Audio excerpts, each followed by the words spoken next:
Andasya Gyananjanashalakaya Chakshurunmilitamena Tasmai Shri Gurave Namaha. Namo Namo Aniruddhaya Hishikesha Indriyatmane Namah Paramahamsaya Purnaya Nibbittatmane Swarga Pavargadvaraya Nityam Suchi Sade Namah Namahiranyaviryaya Chaturhotraya Tantave. Nama Om Vishnupadaya Krishna Prastaya Bhutale Srimate Bhakti Tirtha Swaminiti Namine Namaste Krishna Padaya Prabhupada Shatatmane Gaura Karuna Shakti Bhakti Tirtha Namine Nama Om Vishnupadaya Krishna Prastaya Bhutale Srimate Gaur Govinda Swaminiti Namine Nama Om Vishnupadaya Krishna Prastaya Bhutale Srimate Bhakti Vedanta Swaminiti Namine Namaste Saraswadevam Gauravani Pracharine Nirvisesha Shunyavadim Pachyateya Desatarine. Hare Krishna, thank you very much. Today the crowd is much bigger than I wanted to talk about philosophy, so a lot of people are interested in Jyotish, it appears. So very nice to have you here. And what we are going to do is we are going to go through the fundamental approach or the fundamental basis for my offering these classes and the seminar on Jyotish is to basically display the potency of the process given by Srila Prabhupada, but through an understanding that we can arrive at by understanding the nature of karma, the nature of karmic reactions and the complexity that we bring in, and then also the complexity that we get involved in if our decision making is not aligned with the desires of the parampara. So it's very important for us to understand how things act, and as a consequence that would allow us an opportunity to make certain modifications or have a better understanding of the future. So the idea is to have a deeper understanding of the nature of karmic reactions, have a deeper understanding of the potency of the process that we are involved in by observing how they counteract everything practically and allow us to return to the spiritual sky if we are sincere. So the objective was to use astrology as a means for us to be able to observe the potency of the process, and by no means is this capable of establishing the potency of the process. The potency of the process has been established by our experiences by simply coming in touch with what Prabhupada has given us. But we are now assuming a certain channel. We are taking a channel through Jyotish and we are trying to examine the nature of karmic reactions, complexity, why we are born with the problems that we are born with.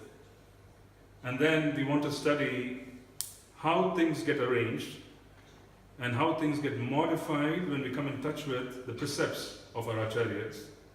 How things get modified when we follow the instructions given by Srila Prabhupada strictly, adhering to them sincerely, year after year, how things can get modified.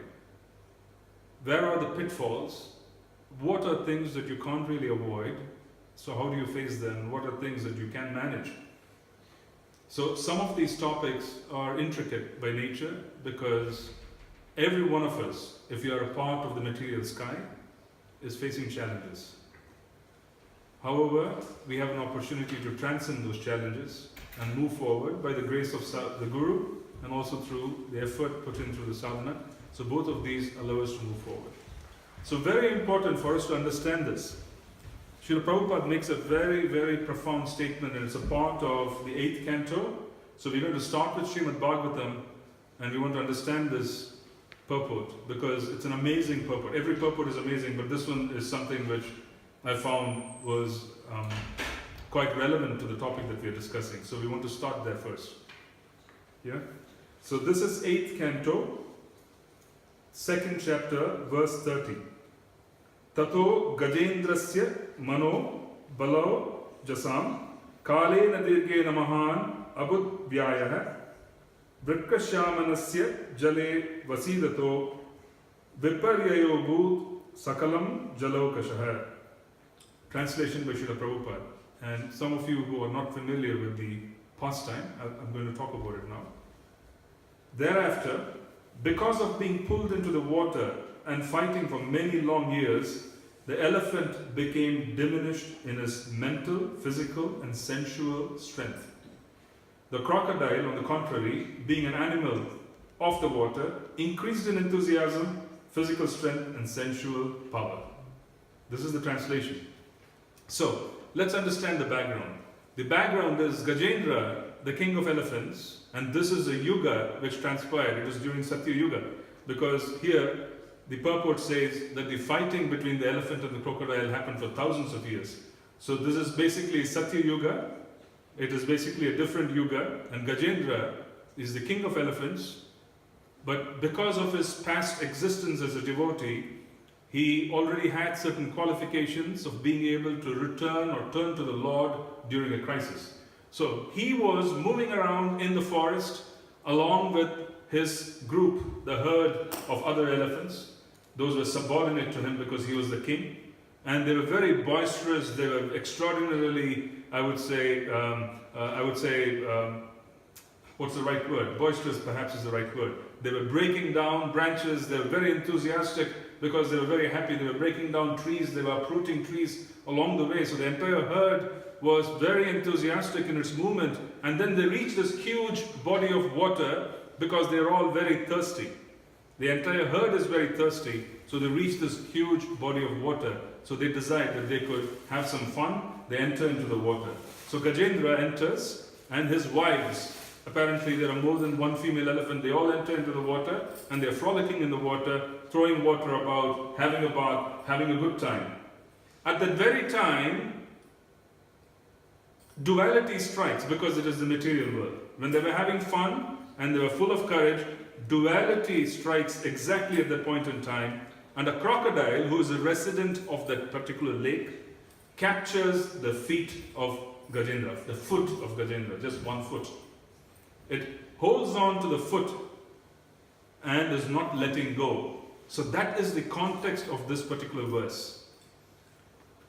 The struggle of the elephant was quite intense. He first tried to free himself. His associates who were with him tried to grab hold of him and pull him out of the water. The crocodile was empowered by the Lord. It was empowered by the time factor, which is very important for us to understand. It was not an ordinary crocodile. The crocodile was empowered by the time factor. It caught hold of Gajendra's leg and was not letting go, even though there was enormous effort by Gajendra, the elephant, and his associates of extricating himself from the complex situation of being caught in the mouth of the crocodile. The crocodile has a vice-like grip. I think they have several tons of pressure. So it was quite intense. So the struggle goes on for thousands and thousands of years. And the purport, translation goes, thereafter, because of being pulled into the water and fighting for many long years, the elephant became diminished in his mental, physical, and sensual strength. We use the word fish out of water. So this is elephant in the water, which is the contradiction. The elephant in the water is an extraordinary situation because he doesn't belong to the water all the time. I mean, he can enter into the water, he can perhaps frolic, he can have some fun, he can have his bath, he has to step out because he doesn't belong to the water. His needs are not going to be met by the body of water. So he cannot really exist there and gain in strength year after year. The contrast, the crocodile is a creature of the water. He can exist in the water and he can exist in that environment and spend year after year after year, and he can gain in strength because he is in his environment, the natural environment. So Gajendra, the king, being out of his natural environment, is diminishing in all kinds of activities. He's diminishing in the mental, physical, sensual strength. Now let's listen to Srila Prabhupada's purport. Very interesting. In the fighting between the elephant and the crocodile, the difference was that although the elephant was extremely powerful, he was in a foreign place in the water. During 1,000 years of fighting, he could not get any food, and under the circumstances, his bodily strength diminished. And because his bodily strength diminished, his mind also became weak and his senses less powerful. The crocodile, however, being an animal of the water, had no difficulties. He was getting food and was therefore getting mental strength and sensual encouragement. Thus, while the elephant became reduced in strength, the crocodile became more and more powerful. Now, from this, we may take the lesson that in our fight with Maya, very important statement, in our fight with Maya, we should not be in a position in which our strength, enthusiasm, and senses will be unable to fight vigorously. Our Krishna conscious movement has actually declared war against the illusory energy in which all the living entities are rotting in a false understanding of civilization. The soldiers in this Krishna consciousness movement must always possess physical strength, enthusiasm, and sensual power. To keep themselves fit, they must therefore place themselves in a normal condition of life. You see, it's a very important statement. What is a normal condition of life? We're going to understand it. What is a normal condition of life? When we were born, our condition was not normal. And many times, it is not normal even as we continue through life. And when our condition is not normal, it is extraordinarily difficult to be in a situation of war, where you need sensual strength, you need physical strength, you need mental prowess.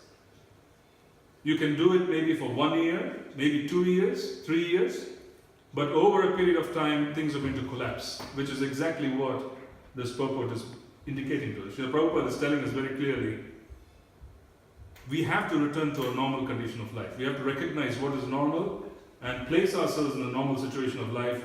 If not, there would be complications because we would be in a foreign place and we would be deprived of the resources that we need in certain ways, and as a consequence, year after year, we would reach a point of becoming so weak that we can't use our senses, our physical body, and our mental prowess for us to be able to make progress in certain ways. We need faculties. Everybody understands the fact that without resources, you cannot accomplish anything.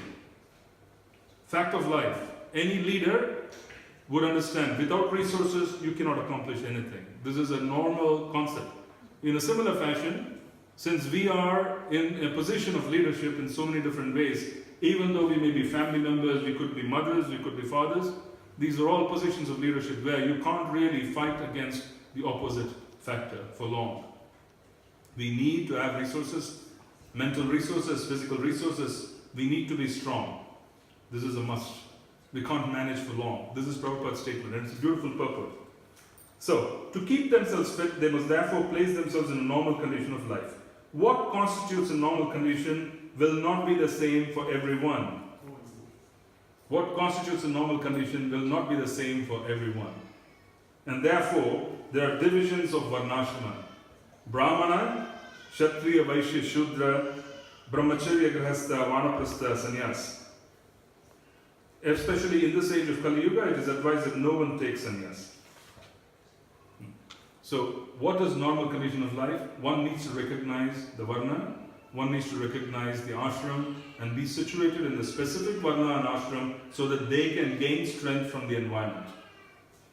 Rather than being depleted and struggle through it if they don't belong to it.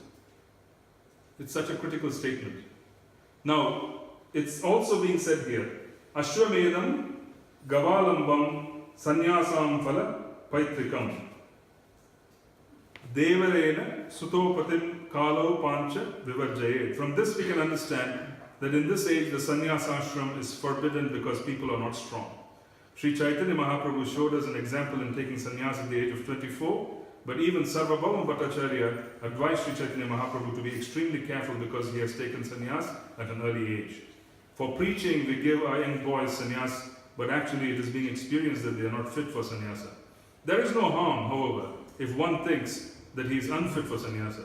If he is very much agitated sexually, he should go to the ashram where sex is allowed, namely the Grihastha ashram. That one has been found to be very weak in one place does not mean that he should stop fighting the crocodile of Maya. One should take shelter of the lotus feet of Krishna, as we shall see Gajendra do, and at the same time one can be a Grihastha if he is satisfied with sexual indulgence. There is no need to give up the fight. Sri Chaitanya Mahaprabhu therefore recommended, Sthane stitaha Shruti Gratam Tanuvan Manobihi. One may stay in whichever ashrama is suitable for him. It is not essential that one takes sannyas. If one is sexually agitated, he can enter the grihastha ashram, but one must continue fighting. For one who is not in a transcendental position, to take sannyas artificially is not a very great credit. If sannyas is not suitable, one may enter the grihastha ashram and fight Maya with great strength, but one should not give up fighting and go away. So, very important fact from this particular purport, this particular statement given by Srila Prabhupada, is the statement that soldiers of Krishna consciousness should maintain their mental, physical and sensual power over a period of time. It's very important. Now, it is very, very important for us to recognize how. We need to recognize the various factors that we are born with, various faculties, various challenges that we are born with. It's one step. The first step is to understand what we are born with and the kind of difficulties we face. And that is what we're going to accomplish. And from the introduction, then we're going to go on tomorrow in the morning and in the evening to show how karma is arranged and how we are simply manipulated as puppets would in material nature if you have not fully surrendered. To the extent to which we are surrendered, we are free. To the extent to which we are a part of material nature, we are susceptible and vulnerable to manipulation. We are like puppets. We're going to see how intricately we are being managed. And then finally we're going to see a solution. What does the Mahamantra do? What does our pujas do? What do the rituals do? What does it all mean ultimately for us to be able to conquer over the challenges that are being presented simply by being born in this particular planet? Just by being born, there are complications.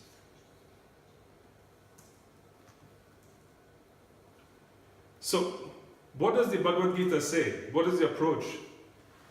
Fundamentally, Janma Karma Chame Divyam Evam Yo Veti Tattvataha Tektva Deham Punarjanma Naiti Mam Eti So Arjuna. One who knows the transcendental nature of my appearance and activities does not, upon leaving the body, take his birth again in the material world, but attains my eternal abode, O Arjuna.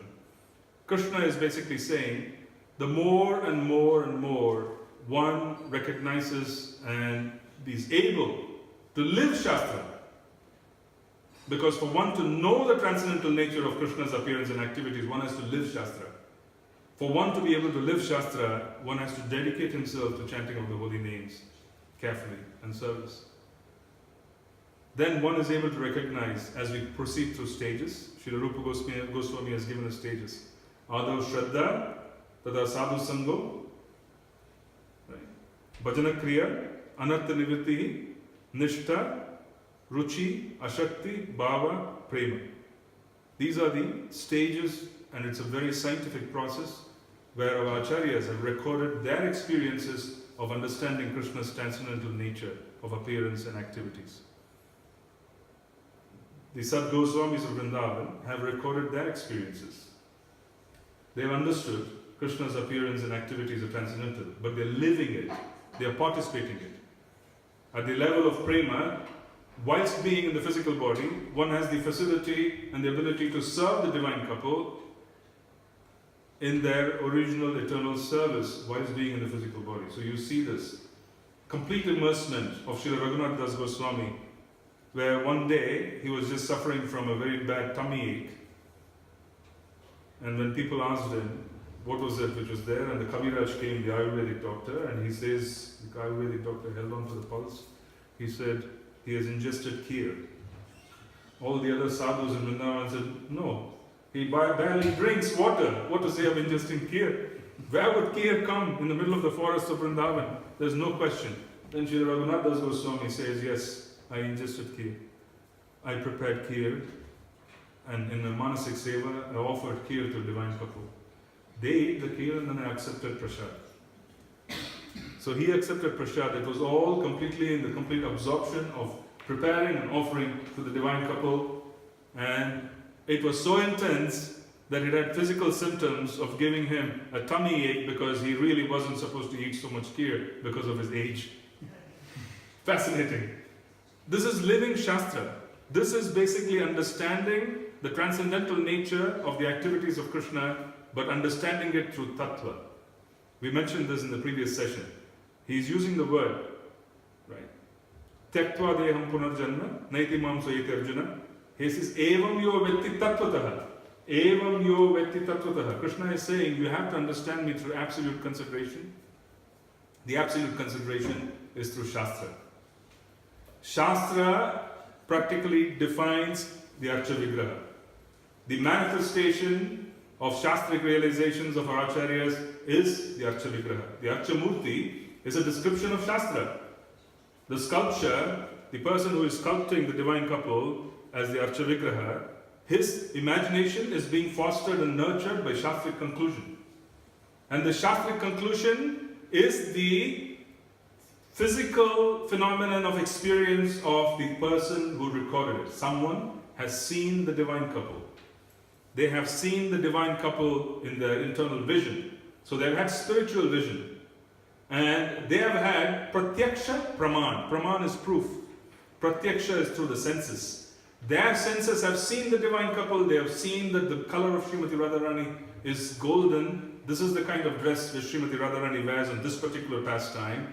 This is the kind of foodstuff which Krishna likes to eat. This is the color of his dhoti. These are the kind of jewels he likes to wear. There has been pratyaksha by our acharyas who sat under the trees in Vrindavan. They have seen Krishna and they have written and recorded. And Shastra becomes a mean. So when they write down by visualizing through their senses, this is Tattva Darshan. So the next statement that Krishna is making is Tad Vidhi Pranipatena Pariprashnena Sevaya Upadekshanti Te Jnanam Jnaninas Tattva Darshinaha. He says, go approach someone who has seen Tattva, who has been a Tattvadarshi. Go approach someone and surrender to him, accept Diksha from him, accept Shiksha from him or her, because they have seen the truth.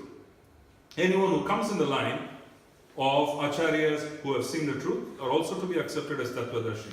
We do not want to judge, oh, he has seen and he has not seen, because we don't know. We don't know who has seen and who has not seen. They don't share. So it's important to know that if someone is coming in a disciplic line, and if there are recordings of acharyas of Tattva Darshan, we accept that whoever comes in the lineage has the capacity to give us mercy. What is that mercy? That mercy is Sambandha Gyan. The Acharya, the Guru, has the ability to pick up our hand and place our hand in the hands of Krishna. This is Sambandha. The Acharya, the Guru, has in his heart complete knowledge of the relationship of Krishna with himself. When he takes on a disciple, he passes on this knowledge through mantra. Shri Guru Mukha Padma Vakya Chittete Koryaikya. So it enters, the sound vibration enters, goes into the chitta, the consciousness, and the Guru's knowledge of Sambandha enters into the disciple's heart if the disciple is sincere. So this is Tattva Darshan.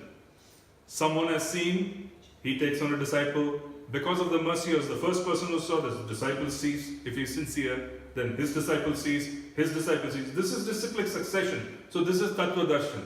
So our business is ultimately to be able to situate ourselves in life in such a way that we are able to align ourselves with the interest of the parampara.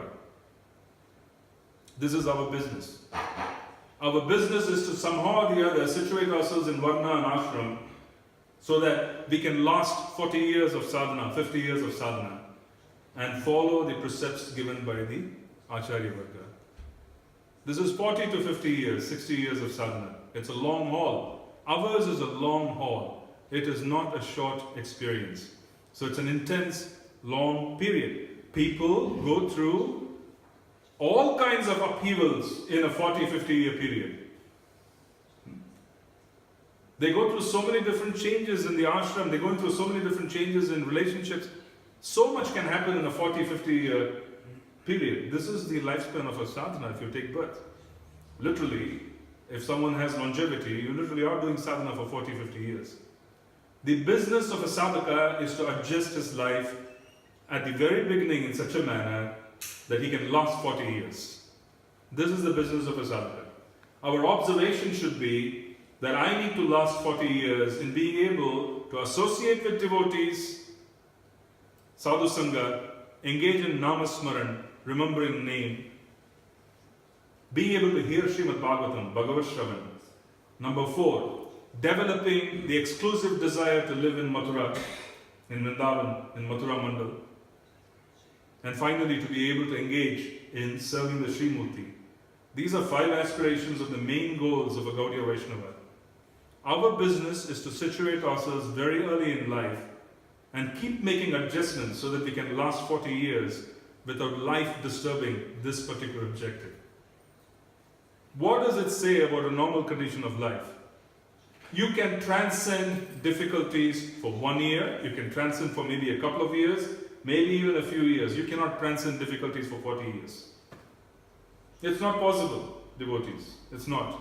We should not kid ourselves thinking that we can just continue operating in a suboptimal level, we can operate subpar, we can just take it easy for 40 years. You can't. If there is no intensity, our process is also so very potent that it has an excellent weeding system. Everybody knows what weeds are. In America, if you have a lawn, it's a huge problem in the house because the township, they keep driving around, they see whether the grass is maintained properly, whether you have cut out all the plants properly. They keep observing all this, otherwise they will drop a note in your door. Second time they will say you're fine. Third time they will say we'll auction your house because you're not taking care of the property properly. We don't want to see the grass grown beyond a certain level. We want everything to be trimmed. We want everything to be nice. Now, amongst the grass, the bigger problem is that you have weeds come up. Plants which don't belong there, they keep coming up and they make a very bad sight of the lawn. It looks very bad. The garden looks very bad because these lawn, the weeds keep coming up. So an efficient gardener has to nurture what is supposed to be nurtured, which is the good plants, the grass, and he also has to be able to remove what needs to be removed. Our system is an extraordinarily potent system. And what is the meaning of potency? The meaning of potency is that if we are sincere, if we are aligned with the desire of the parampara, we get to stay and we get to experience wonderful gifts over a long spiritual journey. If we are not sincere and if we are not quite aligned, and in fact if we are going against the desires of the parampara, there is a very effective weeding system. It removes us. We just leave the process. So we should never be surprised if devotees who are practicing leave the process, because it is giving us an instruction that the process is very efficient. If a certain system and a certain system of philosophy, a certain sadhana, if it is inefficient, it will keep people who are not meant to be there as well. Because it is so powerful, and because Krishna is in the heart, if someone is not meant to be a part of this, they walk away on their own. This is a weeding process given by our system. It is very efficient, so don't be surprised if you see someone come after a few years, they're not able to continue. It's because that is the weeding process. We feel very sad in separation when devotees leave. But at the same time, the process is potent. When a process is very potent, it has the ability to keep people, it also has the ability to remove people on its own accord. We should never feel that it is not potent. It is very potent. It can take care of itself. This is given by Mahaprabhu. It will take care of itself over several thousands of years. It will keep people, it will remove people, but based on adjustments. So it is our responsibility once we are a part of the system. Once we are part of the system, it is our responsibility to ensure that we have a 40-year journey and we have to make adjustments so that we can remain a part of the system. We are constantly evaluating whether we are really being able to adhere and change our pattern of behavior to adhere and we align ourselves with the desires of the parampara. This is very important because the more you align yourself, the more enriched our spiritual life becomes. The more we move away from the system given by the parampara, then there is a challenge which is posed, and the challenge sometimes becomes so much that the person practically walks away. They think they are leaving. In reality, it's a weeding process. The process is so potent that they think they are leaving, but in reality, they are being moved away by the servants of Krishna if they are not going to be 100% sincere in being able to do everything in a nice way. Not being able to do something but being sincere and wanting help is very different from deviations. So if someone deviates when they come in touch with a potent process, they will also be forced to leave on accordance of the strength of the process. So it's very important that when you have a 40-year journey, that we do not fall into the category where we go against the desires of the parampara. So it's very important for us to constantly meditate on what is the expectation of the Guru Parampara. What is it which they are wanting us to do? It is very simple. They have given us 5 important goals. We constantly meditate on those goals. What is the goal? Sadhu Sangha. We constantly keep association of sadhus. And what is the meaning of sadhu? A sadhu sangha literally means coming in touch with sadhus who can inspire us to chant. This is exactly what it means. Sadhu sangha means you should come in touch with sadhus who can inspire us to chant. Then, after chanting, one develops a desire to hear Srimad Bhagavatam. Srimad Bhagavatam has been written for those who are sincere chanters of the holy names in the parampara of Lord Chaitanya Mahaprabhu. It has been written for Premi Bhaktas. It has been written for those whose objective is Krishna Prema. Srimad Bhagavatam has been authored very specifically for us who are chanting with the objective of wanting to have this exclusive loving devotional service with Krishna. It has been written for us. So the more we chant and more sincere we are, greater would be our affinity and interest in reading Srimad Bhagavatam. The more we read Srimad Bhagavatam, our interest and our desires will become purified.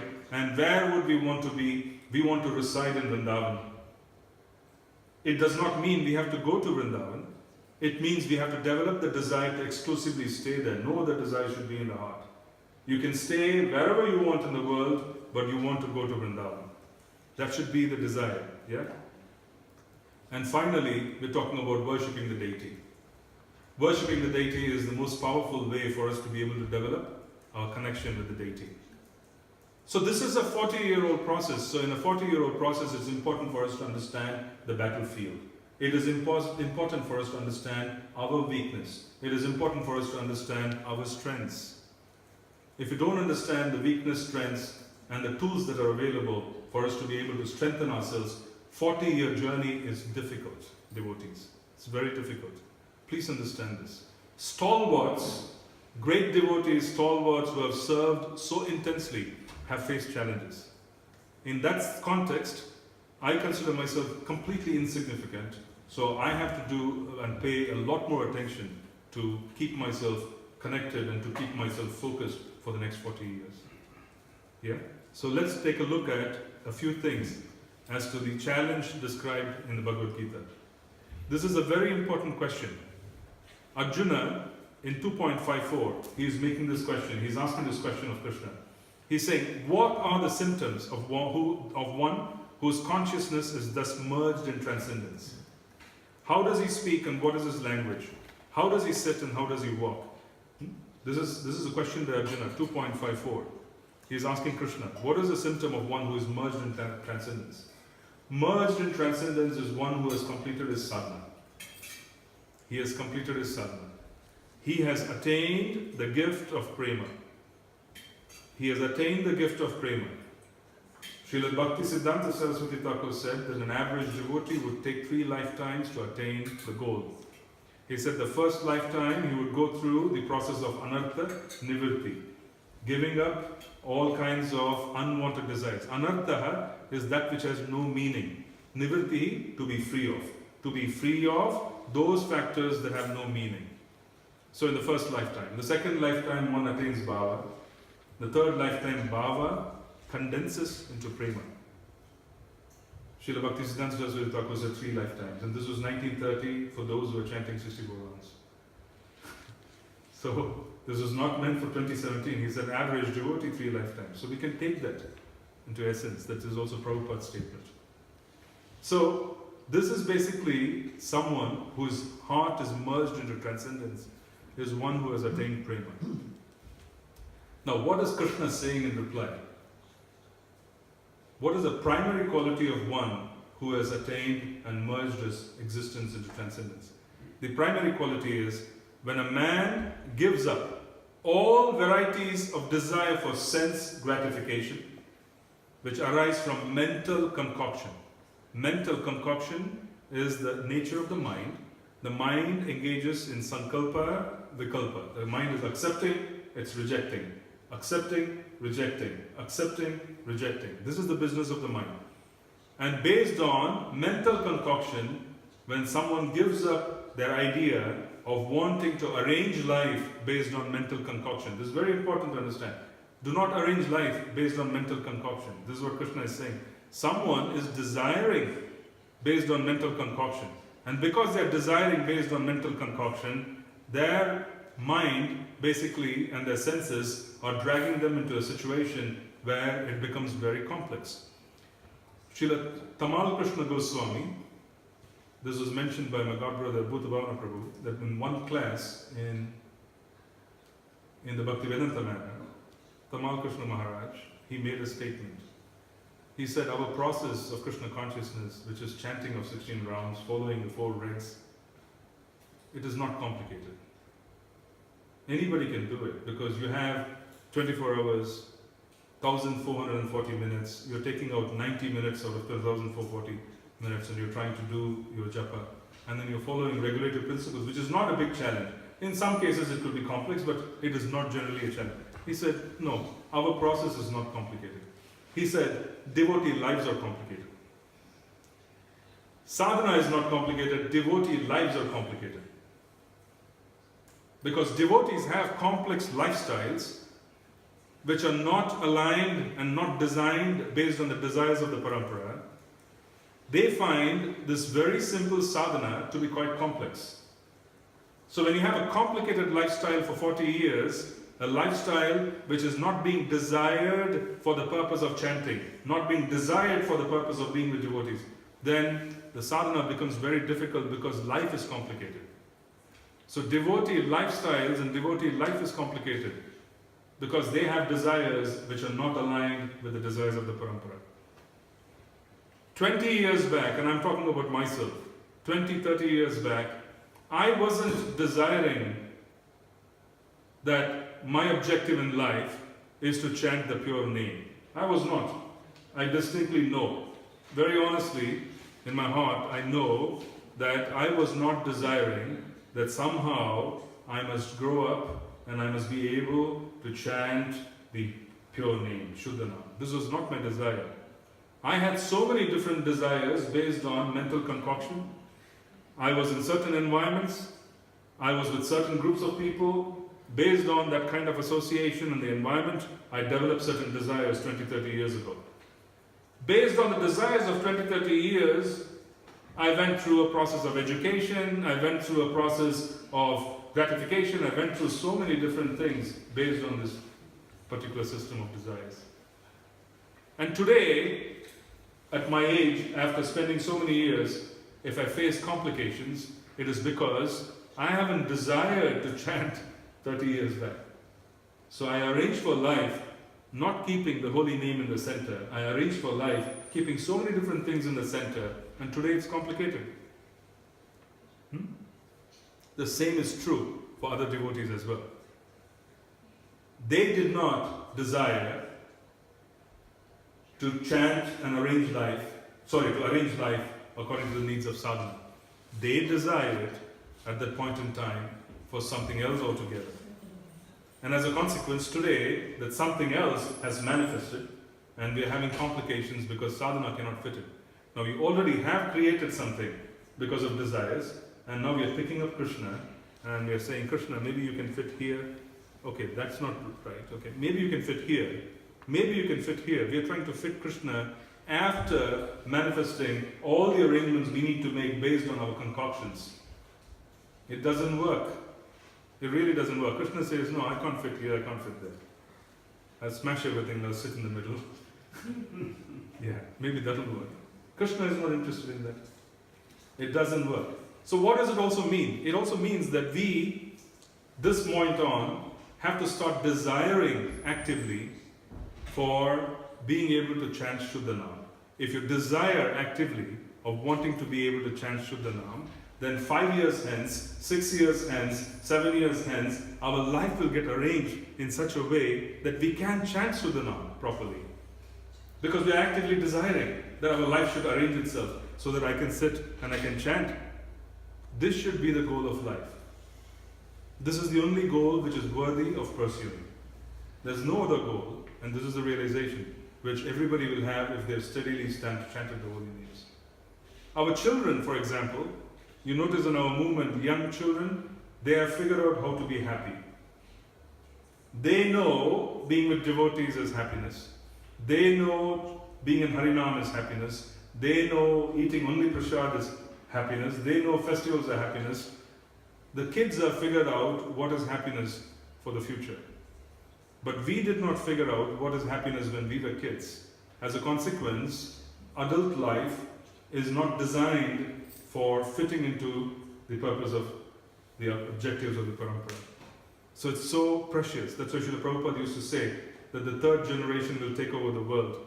Why? Because their aspirations and their environment, everything has been properly designed, because we have kind of figured out what went wrong in our lives and we change it, and we don't want our children to experience the same thing. So we direct them nicely from the very beginning so that they go on the right path. As a consequence, they build up themselves into proper devotees. So it's very important for us to understand that our desires of today are going to make a tomorrow. We are in a very powerful process. We have the power to create, maintain and destroy at some level. We are also part and parcel of Krishna. At some level we have the ability to maintain, power to create and to destroy. If we are not careful and we do not have proper objectives, our future may not be ready for, or will not offer the lifestyle and the support that is required for us to be able to continue for a long time in chanting Shuddhanam. Critical for us to understand. So, this is the issue. The issue is that we are born with problems because in the previous lifetime, how many of us, I do not know, how many of us really desired that we are going to chant Shuddhanam in the previous lifetime? Did we really desire? We don't know. You see? So the present lifetime's challenges when we were born were created by the desires of the previous lifetime. If you desire today and then add a few other things to it, tomorrow is created. We have to be very careful in understanding it. Okay, so 3.4. The senses, the mind and the intelligence are sitting places of this lust. Through them, lust covers the real knowledge of the living entity and bewilders it. So that's where lust is going to sit. Now we're going to talk about and break down all of this, and we're going to look at how karma is being created. So it's quite interesting. So we say senses, the mind and intelligence. So this is a nice chariot. Now let's look at the chariot. So the soul is the Atma and he is in the chariot. He is the passenger. The intelligence is the charioteer. Mind is the reins and the senses are the horses. So you have the reins, which are pointed here as the mind. The senses are the 5 horses. Intelligence is the charioteer. The bewildered soul is the passenger. What is wrong with this picture? What is wrong with this picture? The horses seem to have their own agenda. The charioteer seems to have his own agenda or her own agenda. The mind is helpless and the passenger is so helpless. Can you see that the passenger is helpless? Because the horses have their own agenda. You sit in the car and the car starts and says, no, I will not go where you want me to go. I'll go where I want to go. And the driver is helpless. So, let's look to see what happens with all of this.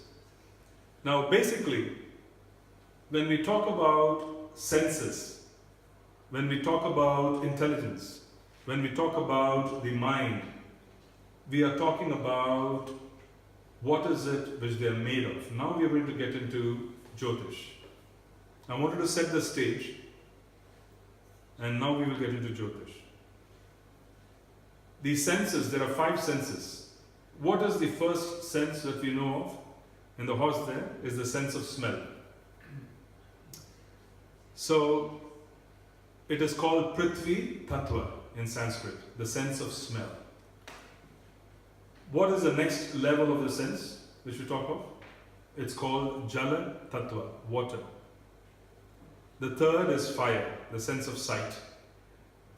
Vayu is the sense of touch, air. Ether is Akash. We'll talk about it. How do you recognize Prithvi Tattva? It is the most comprehensive of all the 5 different elements. Pancha Tattva, Pancha Bhuta, 5 is Pancha, Tattva is element. If we break down our body, our physical body, you can break it down into these 5 elements. If you break down the constituents of the subtle body, you can break it down into these 5 elements. So 5 elements at the subtle level, 5 elements at the gross level, you can break it down. Each of these elements, the element of smell is Prithvi Tattva, the earth element, it is connected to the sense of smell. The sense of taste is controlled by the water element. The sense of sight is Agni. So very important, we were at the Narasimha Kshetra in Himachalam, and we could see that the heat in the room was not really turned up. But Lord Nrsingadev is so filled with Agni that the room was very, very warm. We all became very, very hungry as well, just being standing there, even though we had a breakfast, because there was so much energy which was being generated, so much heat being generated by the deity, that it practically invoked Agni in our stomachs, and we became very hungry. So Agni Tattva is the ability to see. When someone worships Nrsimhadev very diligently, they develop deeper powers of intuition because they have the ability to see. The power to see greater, it becomes greater. For Jyotish, if anybody worships Nrsimhadev for a prolonged period of time, they will develop an interest in astrology. Astrology is the science of seeing. It is the eyes of the Veda. If someone worships Nrsimhadev diligently, they will develop this particular interest in wanting to learn astrology. It will come naturally. Because the Agni will increase in the body, the fire will increase in the body, and because the fire increases, they will want to come in touch with that element or that particular topic in the Vedas which are connected to the fire element. They will immediately choose to go there. They want to learn because they have the ability to see what others can't see. The vision is internal. So they develop this internal vision through the worship of Lord Nrsimhadev, Narasimha mantras, doing a lot of fire sacrifice, doing a lot of Agni work, you can develop that as well. Agni Tattva. So vision is controlled by fire element, the sense of taste through water element, the sense of smell through earth element. What happens, in India, in Vrindavan, it's more prevalent. When there's a first rain, there's a certain fresh smell which comes from the earth. You can really feel it. It's not so evident here, but you get this fresh earth smell from the earth the moment there's a rain, the first rains. So you identify Prithvi, earth, through the sense of smell. And it is comprehensive, it has everything in it. Sense of taste, water. So sense of taste, for example, water. The water, for example, is that when someone basically has to taste, the tongue has to basically be moist for us to come in touch and for us to be able to taste. The tasting is done through the tongue. The element which is helping that is water. Sense of touch. Now, I've held both my palms together. Right. So, do you think there is anything separating my palms at this time? Or are they united? What's your observation? Yeah. They are united or they're separated? There should be some air in between. Exactly the answer. Vayu, air, is separated by nature. The sense of touch is enabled by air. The cushion of air is separating the organs. The cushion of air separates my two palms from each other, and that is the only reason why I can take them apart.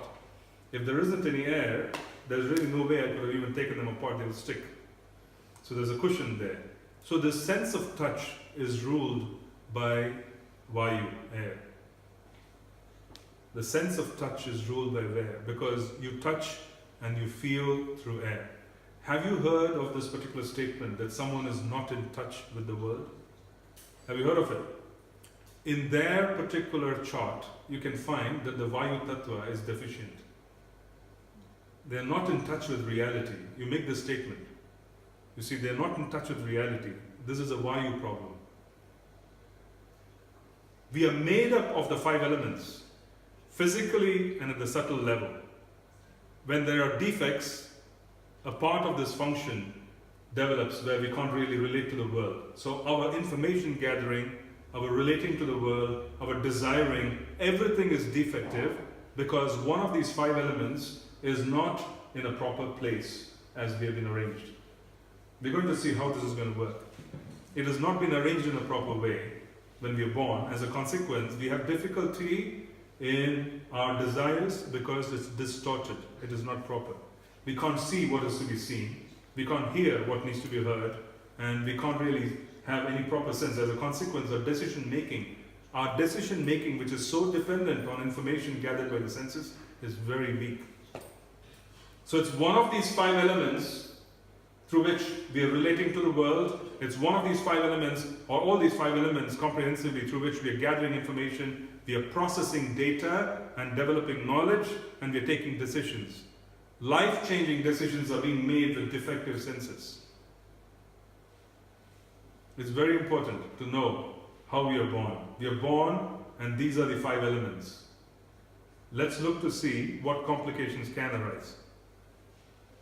You see, what happens basically is, we'll get to it. At precisely the time when we are born in the world, based on our karmic reactions, we have to come into this world at a certain particular time. It is fixed. Because during that particular time, if one were to look above, they would see the sky with different planets. Each of these planets controls one of these elements. Each of these planets controls one of these elements. So what happens is, when we are born, if, for example, I'll give you this example. If we had, and I've seen this in many, many charts as an astrologer, if we had an interaction in the previous lifetime with a mother or a woman who played the role of a mother, and if we had a poor interaction, we didn't treat her properly, or there was a negative interaction, and it can be any mother. It can be the cow, it can be the biological mother, it can be the nurse. If you have had poor interactions, then we find that because the mother is ruled by the planet Moon, and Moon is associated with water. You can look it up in the second line. Because Moon is associated with water, that person has emotional issues in the present lifetime. If you have done physical karma in terms of how to relate and treat someone in this particular lifetime, it automatically brings about a change in the constituents at the subtle level of one of these elements. If there has been action which is very negative towards a certain principle associated with one of the planets, the planets control the elements, and the elements become defective when we are born. Does it make sense? I'll repeat again. Each of these 5 elements can be mapped to 9 planets. The 5 elements can be mapped to 9 planets. Now we see this. Earth is Mercury. If someone in the previous lifetime engaged in activity which acted completely inimical to the environment, they acted against the principles of maintaining the earth in certain ways, or did not engage in their activities properly in terms of the profession that they were in. In this particular lifetime, the chart would show during the time of birth that the earth element is defective. And the earth element is controlled by this planet Mercury. you will notice that Mercury is badly placed, and as a consequence the earth element is defective, because of which they are not efficient, or they can't find a job, or they have issues with skin. Mercury relates to skin, earth element relates to the skin, they develop issues with the skin. Does it make sense, devotees? That actions are connected and grouped under certain planets. The same planets control elements. When an action has been made which is defective, it translates itself into a defect in the element when we are born. So at the time of birth, there is a certain defect in the chart which is related to one of the 5 elements, or all 5 elements. They are not perfect. Now, this is the need for purification. Purification and alignment essentially means that over a period of time, our senses and our mind, intelligence, everything is freed from all these defects, and we are able to develop a clear sense of reality. A clear sense of reality is not possible when the senses are defective, and the senses are defective because wrong actions have been done, because of which the elements which control the senses have become distorted at the time of birth. So when we talk about quality of time, we say quality of time, we hear about it in Shastra as well. What is the quality of time? Quality of time essentially means that all these elements, the 5 elements, during that particular minute, that hour, are very auspicious. So that person is sensually strong, he is physically strong, intellectually strong, is able to function. So if the quality of time is poor when you start an enterprise, it collapses because these elements do not have the strength to continue that enterprise for year after year after year. It is the same principle of starting an organization, starting something, and at a certain time, if it is a wrong time, and you find that the elements, the 5 elements which make up the quality of time at that particular time, they are not properly situated, then you find that entire enterprise breaking down over a certain period of time. It's like being born. Someone is born with defective 5 elements. Why is it defective? Someone engaged in very heavy cow killing. Cow is a mother. And as a consequence, in this particular lifetime, the Jala Tattva is very badly affected. Because the Jala Tattva, or the water element, is very badly affected, they have difficulty in processing relationships. They have difficulty in processing proper emotions. They are up and down. Sometimes they have great difficulty in remaining stable. They can have water-related diseases. Water-related diseases as an imbalance in the body. So a disease is a product of distorted, disproportionate, imbalanced elements. Ayurveda corrects elemental balances. Ayurveda brings about elemental balances. And I'm going to talk about remedies as well. For example, you offer a lamp to Krishna. When you offer a lamp to Krishna, what is the lamp? What tattva does it belong to? Fire. When you offer fire to Krishna in terms of the lamp, the fire element within us gets purified. You see, this is how powerful it is. When you offer water to Krishna, the water element within us gets purified. When you offer bhoga to Krishna, the earth element gets purified. When you offer incense, the air element gets purified. Tattva gets purified by positive actions. Tattva gets damaged due to negative actions.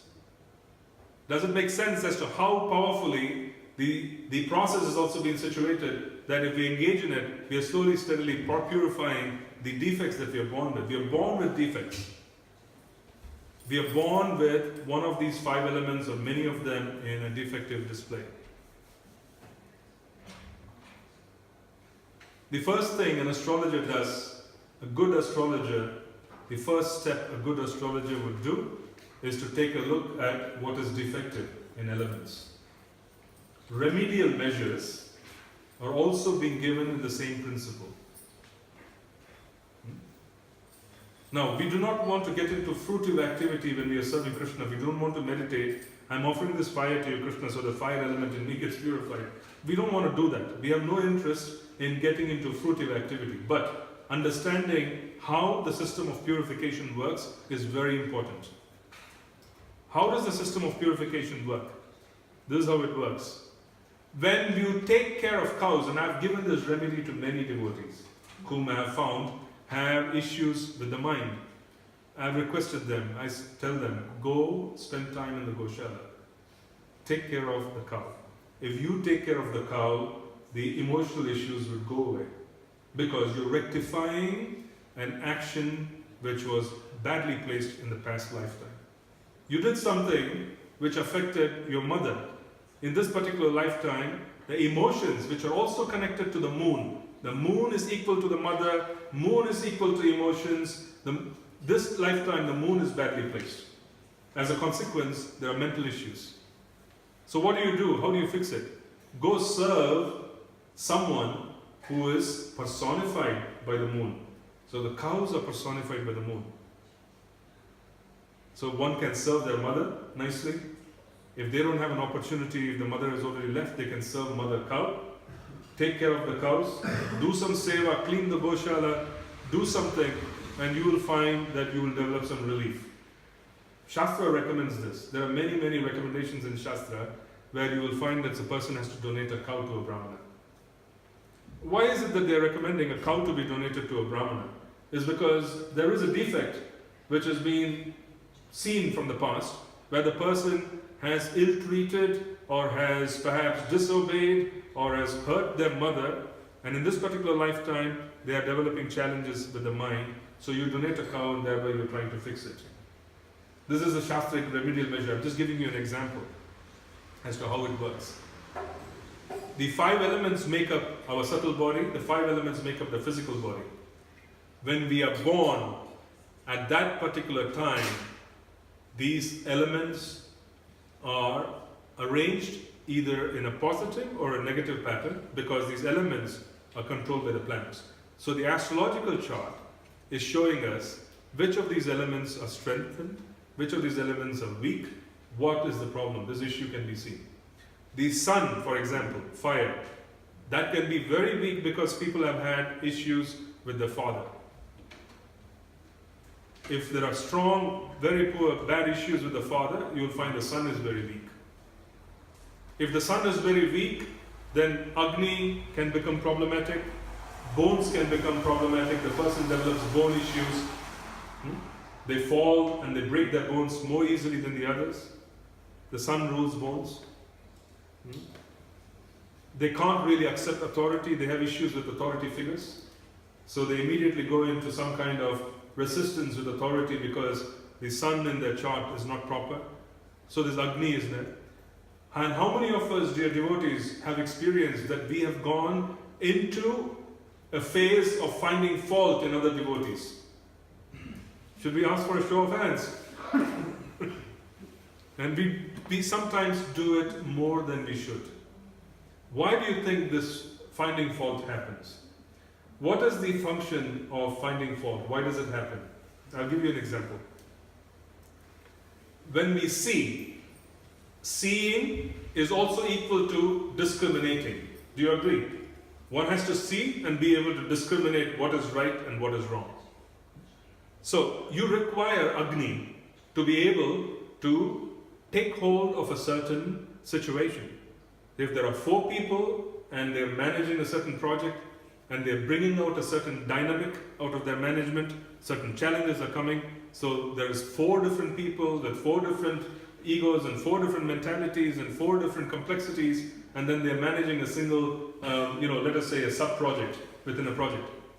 Then for us to be able to understand the situation, we need to be able to gather information about all the 4 personalities. So we understand what is good and what is bad about them. We need to see how complex the project is. Sometimes the project itself could be very complex and the 4 people may not be suitable for it, and they may be stuck there, they're struggling, and they're not able to do a good job. So all of this is information. For us to be able to look at all this information, digest it, you require fire. What does fire do? You put anything into the fire, it just burns up. It transforms it. So you need to have fire within you for you to be able to collect a lot of information, transform it, process it, and take decisions.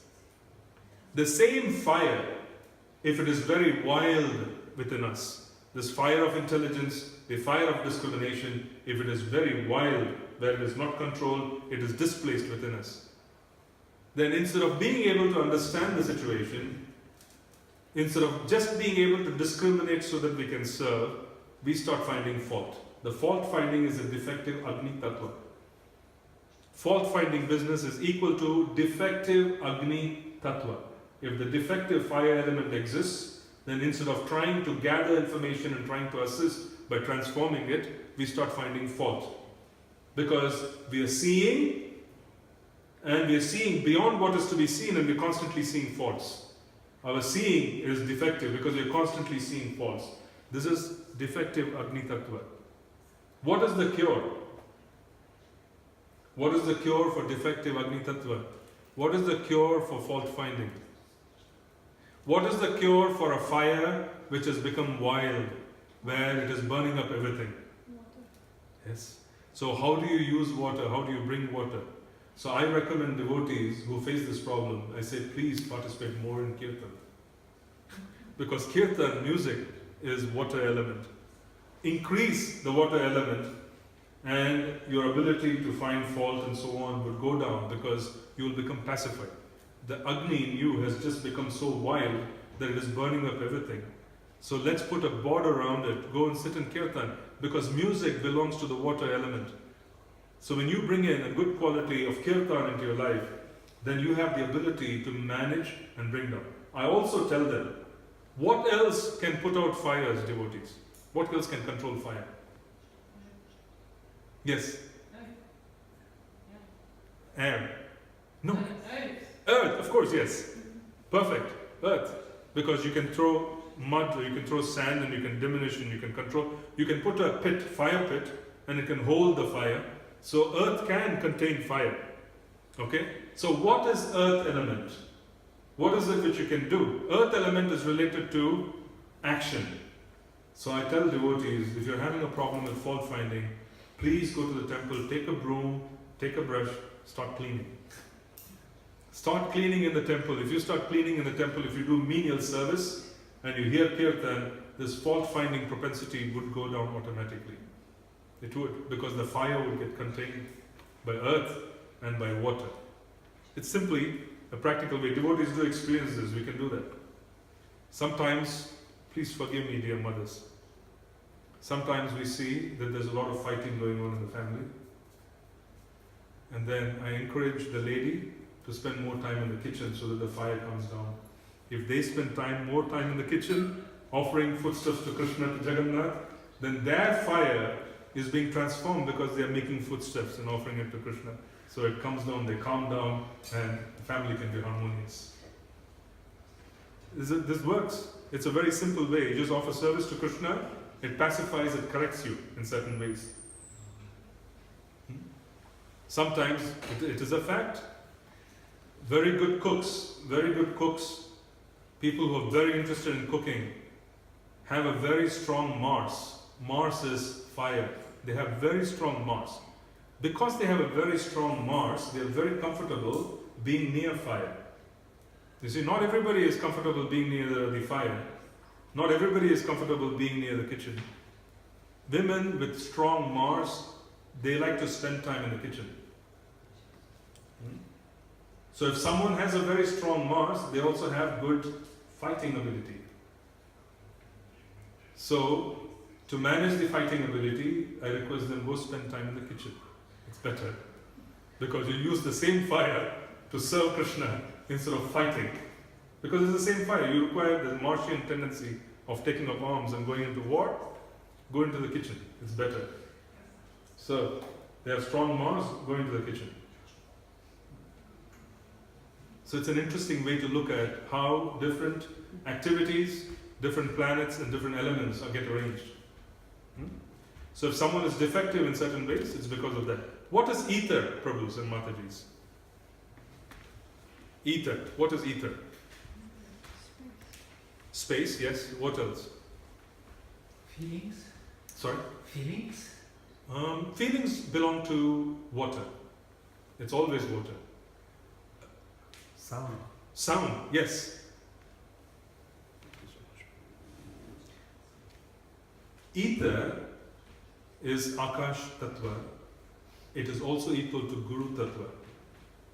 So, if someone, because of their preaching, has the ability to transform hearts, it is because they have a lot of ether in their sound energy. The sound which they speak has the ability to penetrate our ears and transform our hearts. There's a lot of ether. See, because sometimes when we hear someone, it feels very transformative. You know, everybody remembers Srila Prabhupada's chanting in Tompkins Park, that very powerful chanting which Srila Prabhupada did. It was always powerful, but then that particular tape. Why is it that when Srila Prabhupada chanted, it transformed everything? But there were many others, apparently, who also chanted the Mahamantra in different parts of New York before him. Some of his god brothers came to the West before him. Why is it that when Prabhupada chanted, it just transformed and picked up? It is because ether, which is sound, is also a potency. The ability to speak and to be heard is a potency. The ability to speak and to be heard, where the sound vibration can enter into the ears, go into the heart, and create transformations. Prabhupada had this ability. So he could speak, he could chant, and the sound vibration of the Mahamantra, it could enter into the hearts, and they could be transformed. In the early days of the movement, back in New York City, it is said people could not understand Srila Prabhupada because he had a very heavy accent, a Bengali accent. He had a very heavy accent, so his English was heavily accented where people couldn't understand him. But yet, they used to come back again and again every day for classes. It was quite amazing that you can't understand the person, but then you keep coming back for the classes. And then Srila Prabhupada basically replied to this, that he was basically addressing the soul directly. So the soul was being transformed, the sound energy was so powerful that the Akash Tattva was so prominent that they were enveloped with it. This Akash Tattva, sound, is the origin of all other Tattvas. It is the origin. It is also the sound energy is the way to correct defects which are found in the other Tattvas. The sound energy is the way to correct defects which are found in the other Tattvas.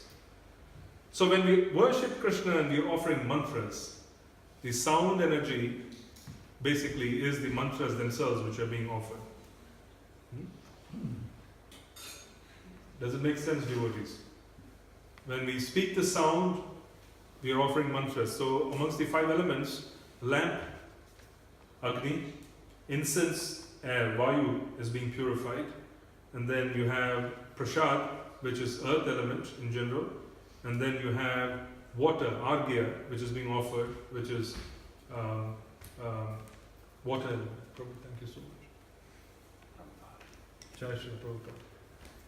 So, when we chant mantras, it is Akash Tattva. If someone comes with an intense issue, and if we identify that the defect is due to a misplacement of the other elements, the best way to correct it is through mantra. What mantra, which mantra, we'll talk about it tomorrow. We'll show you how the mantra acts in rectifying karma. We'll show you Mantra Shastra. From Mantra Shastra, we will show you how the mantra proceeds in the astrological chart to remove defects. There are many different mantras, but the Prasiddha mantra, the most defect-free and the most valuable is Mahamantra, where one need not worry at all before giving it to the other person as to what the effect would be. It will always be auspicious. It is the Yoga Dharma. Mantra is the way to correct the problem with other problems, other issues. We also say, ultimately we have to surrender to Nama Prabhu. We don't have any other place to go to. If we have a problem with everything else, we go and surrender to the name. The name has the ability to fix everything. But that is also true with in general with other aspects. Now the same Akash Tattva is equal to Guru Tattva. We will understand it better. Why is it equal to Guru Tattva? Is because the planet Jupiter, which is Guru in Sanskrit, he is the one who rules this particular ethereal component amongst the 5 components. He is the most auspicious because he is Guru. He is most auspicious amongst all the planets. He brings great auspiciousness because he is Guru. So, worshipping the Guru practically resolves issues which are connected to all the other elements. Every kind of problem can be resolved by worshipping and surrendering to Guru. That is the reason why our sadhana starts with Samsara Dava. We start with Guru in the morning. That is why we have Guru Puja specifically. That is the reason why we always invoke the presence of Sri Guru before we begin anything, because it will remove all defects. Now, have you heard of this particular name, Panchanga? Have you heard of it? Yes. We say Panchanga, this is the almanac. The Panchanga is the almanac, which is in English we call it the almanac. You know, the farmers, they also have this. Using that, they have the ability to see when the crops can be sown, when is it a good time, when the rains can come. The Farmer's Almanac is also a famous book. In America, they use it even now, the farmers. But the almanac is basically going to give you details of the quality of time on a daily basis. In Sanskrit, we call it Panchanga. Why do we call it Panchanga? Because there are 5 limbs. Pancha, 5, Anga, 5 limbs. There are 5 limbs and we call it Panchanga. So far we have been talking about quality of time. So far we have been talking about the nature of time and the defects of time. In scripture, we read that Srila Jiva Goswami sent Sri Srinivasa Acharya and Srila Narottam Das Thakur with all of the scriptures of the Acharyas to Bengal from Vrindavan, and he said he chose an auspicious time to send them. So our Acharyas, they were very conversant and very familiar with choosing an auspicious time to begin things. So before they began the journey, he chose an auspicious time. Of course, the box got stolen, but they got it back. All of this happened. But Srila Jiva Goswami chose an auspicious time. This whole concept of an auspicious time is called muhurta in Sanskrit. You know, we use the word, it's a good muhurta. That is a very good muhurta for starting the marriage. This is a good muhurta for doing this auspicious time. Why is it that this auspicious time is called a muhurta? Is basically that is the exact time when the quality of time is so good that the activity that you take up will succeed. Now let's take a look. When we talk about Panchanga, these are the 5 factors that we look at in astrology to choose a good time. Have you heard of Karana? Not many people would have heard of Karana. Okay? Amongst the Panchanga, amongst the 5 different elements that are chosen, the Panchanga, Karana relates to action. By looking at the word Karana and by looking at the particular time and looking at who is ruling the Karana in the chart and whether that planet is properly placed, we can understand if that action is going to succeed or not succeed. Tithi. You know, we hear the word Tithi. Prabhupada's Avirbhava, Tirobhava, Tithi. We use the word Tithi. Tithi rules relationships as well. Okay? So someone, for example, I'm going to ask a question. It's a trick question. I say this in advance. Is Ashtami good or bad? Krishna was born on Ashtami. Srimati Radharani was born on Ashtami. Is Ashtami good or bad? Must be good. No. It is very inauspicious for all kinds of activities related to this world. Very inauspicious. But if someone is born on an Ashtami day, and if they worship Krishna, then all the defects which will come because of being born on that day will go away because they are worshipping Krishna. If they fast on Janmashtami, all the defects of their life will be taken away because they're born on Ashtami.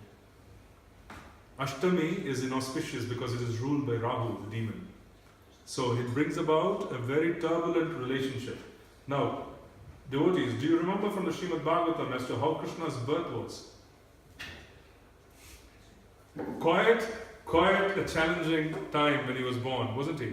He was born in a prison, his parents were imprisoned, then he had to be transported when a cyclone or a hurricane was going on across the river, which was also flooding. And then he got separated from his mother at birth, even though he found Mother Yashoda where the relationship was deeper. He got separated from his birth mother at birth. Ashtami. Ashtami, Amavasya, these are very bad tithis. Amavasya is new moon. Ashtami is the 8th day of the waning and the waxing moon. These are bad tithis where people who are born on these tithis, they do have challenges with relationships. It's guaranteed. They can get very emotionally tied up and it will be very difficult for them to extricate themselves. So what does the Jyotish Shastra say? As devotees, we observe, we live for Krishna. We don't have a problem. But what does Jyotish Shastra say for people who are born on Ashtami? What is the way to get out of the effect of being born on Ashtami? One should fast on Janmashtami. So Krishna was born on Ashtami. Because he was born on Ashtami, all those personalities who are born on Ashtami, they can get relief just by fasting on Ashtami and praying to Krishna and chanting Krishna Nama. So isn't it nice that he gets born from a materially inauspicious day, but taking his name is most auspicious to cure the effect of being born on that day for anyone. It's mercy. Intense attachment. What do we see of the intense attachment of Srimati Radharani to Krishna? All rules, regulations, everything gets broken. They can't really control themselves. They have to go when he plays the flute. Intense relationships. Krishna and Radharani. Intense relationship. The gopis and Krishna. Krishna goes away to Dwarka. Everybody is crying in separation.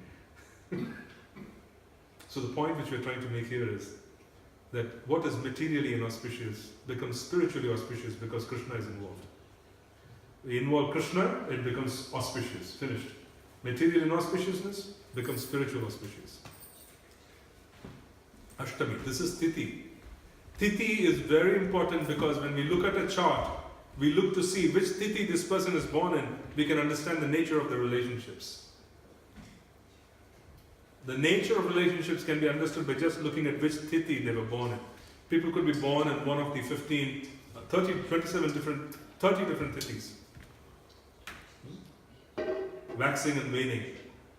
They can be born in one of those, and then by looking at it, one can understand what is the issue. Then we would know how to correct it.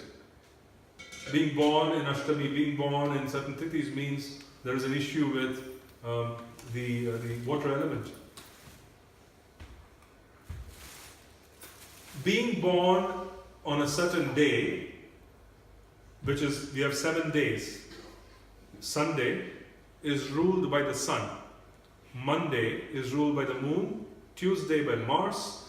Wednesday by Mercury. Thursday by Jupiter. Friday by Venus. And Saturday by Saturn.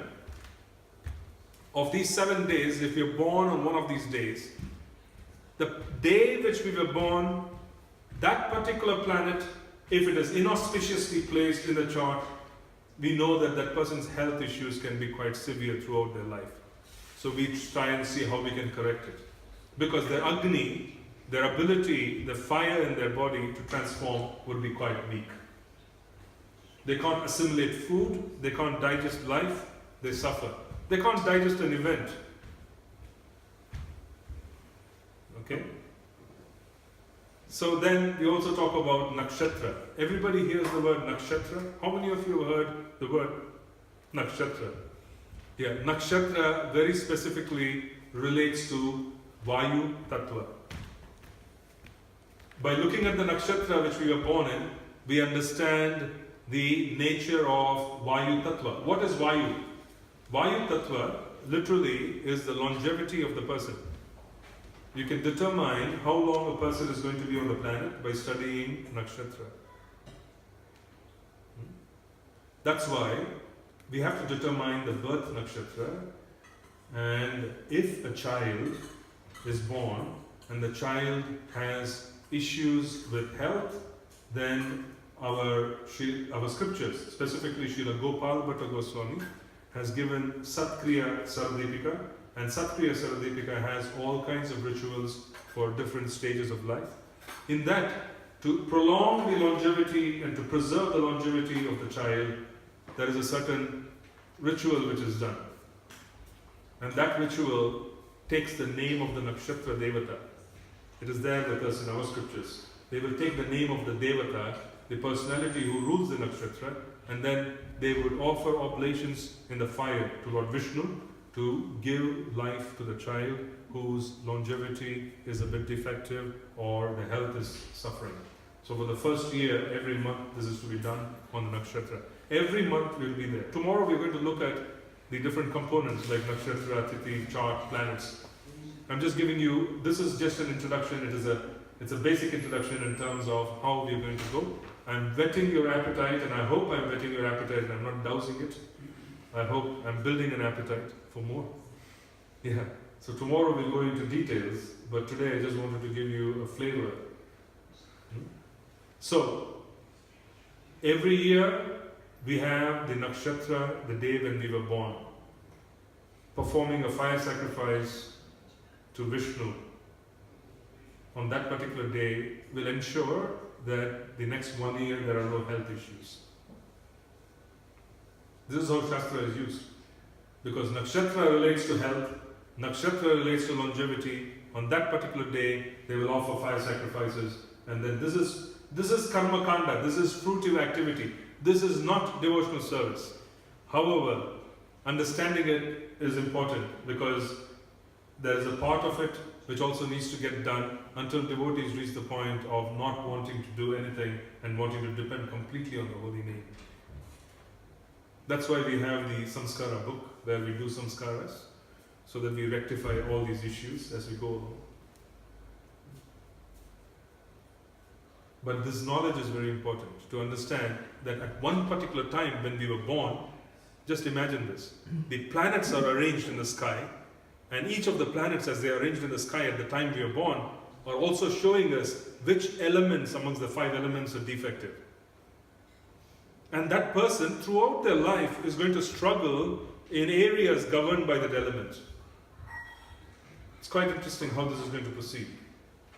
So the mantras, the rituals, the stones which people wear, they're all connected to these elements.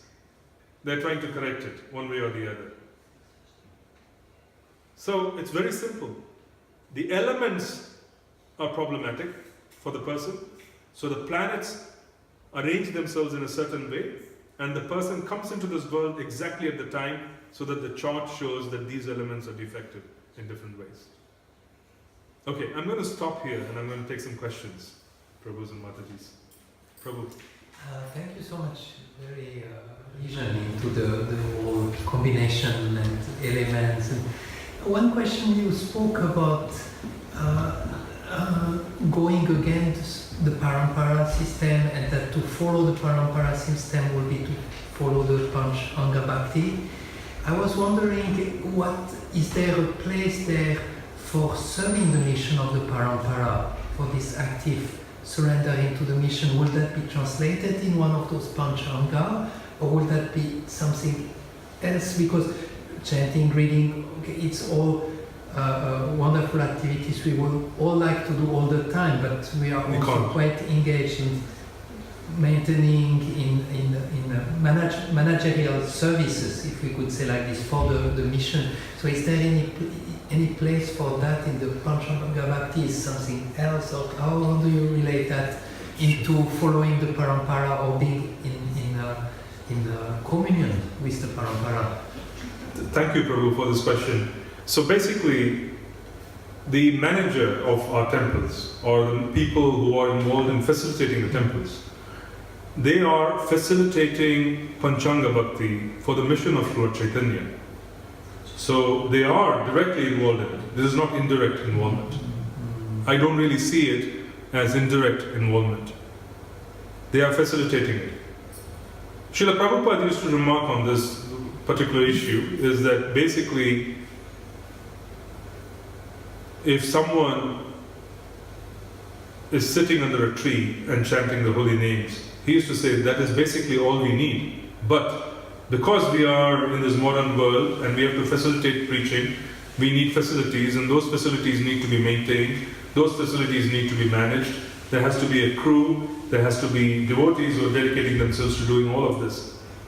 And when we facilitate, and this facilitates the activity of Panchanga Bhakti for countless number of souls who are coming in touch with the movement through our services, then we are benefiting as well. However, having said all of this, we are building spiritual credits by facilitating as managers or administrators and taking care of things, even though we are so constrained. In the constrained amount of very little time, we also engage in Panchanga Bhakti. Every one of us do that. But ultimately, the experience of our acharyas is that one needs to be very absorbed at later stages into just Panchanga Bhakti. So I think there has to be a retirement into Panchanga Bhakti, even for those who are actively in managerial service at some point, because absorption has to be there. I remember during the last few days of existence on the planet for my spiritual master, His Holiness Bhaktivedanta Maharaj, one of the things that he did, not because he was physically having issues, that was also a factor. One of the things that he did, and he made a mention of it in one letter as well, he completely removed himself from all GBC and administrative duties. He completely relinquished it. He said, I do not want any of this authority. I do not want to take on any of these positions because I am trying to depart for the spiritual sky. If I have any notion of wanting to control others, of any notion of wanting to administrate, I will end up becoming a Brahma. So he said, I want to relinquish this. So he completely gave up everything and became extraordinarily absorbed during the last few days. It was not until the last few days. He was very actively serving, even though he was sick. So he was serving to the very last. But then, during the last period, he said, I can't continue this because if I do that, then it's a distraction. He said, his legal name was John Favors. He says, John Favors, goodbye, John Favors is giving him goodbye. He says, Ganashyam Das, which was his brahmachari name, that is also gone. Bhaktivedanta Maharaj, even that is gone. None of this is me, I am departing. Yeah? So it's practically a situation where one has to relinquish. So if we don't have an opportunity, say for example, sometimes devotees don't have an opportunity for chanting at all, but they are constantly engaging in some service because that's their propensity as well. That's what their mood is. They like to serve in certain ways, they can't sit and chant japa. You're accumulating sukriti. And at some point in the future, when they decide to sit and start chanting, they will take off like a rocket, where there will be no obstacles, because they have accumulated so much credit due to service, pure devotional service. So one way or the other, we are accumulating credits and we are going to facilitate our future absorbed sadhana at some point. Or we are also progressing because of Lord Chaitanya's mercy, simply because we are facilitating the lives of so many devotees who are wanting to engage in Panchanga Bhakti. Last statement I would like to make to your very wonderful question is, we are Kripa Siddhas. We are not Sadhana Siddhas. I do not know, I am not a Nitya Siddha, maybe someone else is. We are not Nitya Siddhas, we are not Sadhana Siddhas, we are Kripa Siddhas. We are completely dependent on the Kripa, the mercy of the Parampara. So the Parampara's mercy is not dependent very specifically on how wonderfully and how extensively I am chanting, to the extent to which I am chanting 64 or 128 rounds or whatever the case may be. So we are going to get picked up when we are very sincerely serving the Parampara in our capacity to serve. So we are Kripa Siddhas. So it is a matter of positioning ourselves. We just want to position ourselves so that we get picked up. Because it is not our capacity to go back to the spiritual sky, to Krishna. It is only because of the mercy of Srila Prabhupada and the Guru that we can go back. So if we are sincerely following their orders and facilitating the mission of Srila Prabhupada and mission of Lord Chaitanya, they will pick us up. This is also the great confidence anyone can have. I hope it was appropriate. You yourself are very senior, very experienced. You should also offer comments instead of asking me questions. That will also help me. I was happy to ask that because sometimes you feel it will be so easier to just sit and chant and be fully It's an austerity. to do all those managerial things. But I'm very satisfied with the answer. Thank you, Prabhu. It is a very big austerity. Managerial activity in our mission is one of the biggest tapasya, austerity one can imagine. It is a very big austerity, undoubtedly. So thank you to everybody who is involved in managerial activity. Anybody else with any other question? Yes, Prabhu. Prabhu, at the beginning you read a wonderful purport of Srila Prabhupada in establishing need to be situated in our proper position, to be strong, to fight Maya. Yes. And on some other places, but we see that Srila Prabhupada is also saying that we should not allow our senses to become too strong. Or we see like elevated personalities who how to say, not taking very much care of them being strong, even though being like on very elevated positions, like maybe there's a story in Bhagavatam, Maharaj who was fasting for I don't know how long. We see that. So it's a very good point that you bring, that it appears to be contradictory. Yeah. There are two levels. The first level is the devotee who is a sadhaka, who is engaging in sadhana bhakti. And sadhana bhakti includes Vaidhi sadhana, it includes sadhana through attachment, which is raga marg. So I'm not excluding it. The point which you're trying to make is, for an average devotee who needs to have his quota of chanting and who needs to have his quota of being able to engage in worship and so on, his body cannot be defective for an average devotee. If someone is always transcendently situated, they don't have a problem. They don't have a problem at all because they're not here. They have completed their sadhana. But for a sadhaka, it is important they maintain their body well. Yeah, it is important. And in fact, I would stress on it in our society, because as devotees, we are notorious in ignoring our bodies. We have a very good reputation, bad reputation, of ignoring our physical body to the detriment. Because if a body becomes defective, then how am I going to serve? It's such a challenge, it's such an austerity, and I become a burden because it's for most people, when they have a defective body, they can't really function. So it is better for us to understand our place, that for us, at the basic level of wanting to maintain steady sadhana for many, many years, having good physical health is very important. If we reach the point where we can sustain ourselves by Harinam, and we don't need to eat, we don't need to sleep, no question of mating, no question of defending, then that's a wonderful position, but there are very few like that. For the vast majority, eating, sleeping, mating, defending, if there is any problem in the area, they can't chant. For vast majority. There was an example here by Prabhupada, Srila Prabhupada's experience. They were flying over Thailand. Srila Prabhupada was in the plane. They were flying over Thailand.